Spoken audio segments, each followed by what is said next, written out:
نبی پاک علیہ الصلوۃ والسلام فرماتے ہیں، حضرت ابو درداء رضی اللہ تعالی عنہ اس حدیث کے راوی ہیں، من صلی علی حین یصبح عشرا وحین یمسی عشرا ادرکتہ شفاعتی یوم القیامہ۔ نبی پاک فرماتے ہیں جو 10 مرتبہ صبح اور 10 مرتبہ شام مجھ پر درود پڑھے گا، قیامت کے دن اسے میری شفاعت نصیب ہوگی۔ اللہ اکبر! کتنی دیر لگتی ہے 10 بار درود پاک پڑھنے؟ الصلاۃ والسلام علیک یا رسول اللہ صلی اللہ تعالی علی محمد صلی اللہ علیہ وسلم، اس میں کتنی دیر لگتی ہے؟ 10 بار درود تو شاید 1 منٹ بھی نہ لگے، لیکن فضائل تو سنیں، برکتیں تو سنیں۔ فضول باتوں میں پھر ہم کیوں وقت ضائع کریں؟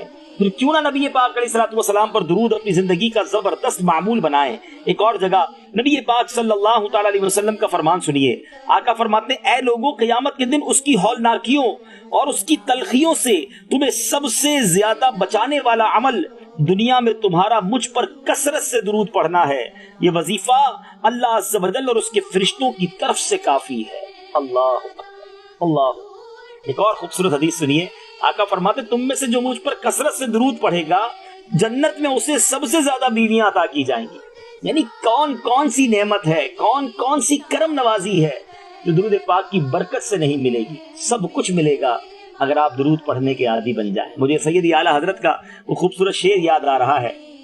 اعلیٰ حضرت لکھتے ہیں نا، دو جہاں کی بہتریاں نہیں، دو جہاں کی بہتریاں نہیں کہ امان یہ دل و جاں نہیں، کہو کیا ہے وہ جو یہاں نہیں، مگر ایک نہیں کہ وہ ہاں نہیں۔ اللہ اکبر! کیا خوبصورت بات سیدھی اعلیٰ حضرت نے کی ہے۔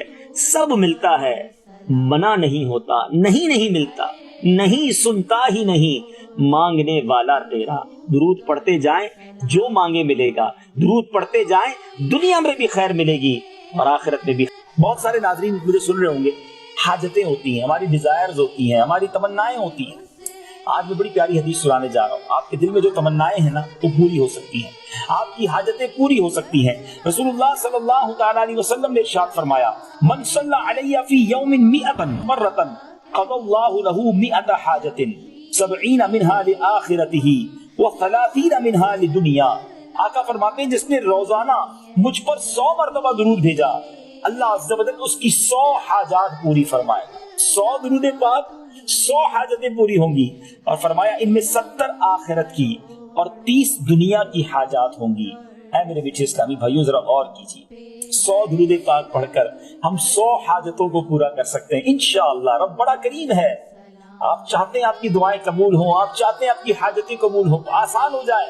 میں آپ کو حدیث سنا رہا ہوں، اور یہاں ایک اور بات بھی سیکھنے کو ملی کہ اصل حاجتیں، اصل مرادیں آخرت کی ہیں، اور رب کتنا کریم ہے کہ 70 آخرت کی حاجتوں کو پورا فرمائے گا اور 30 دنیا کی حاجات ہوگی۔ سبحان اللہ!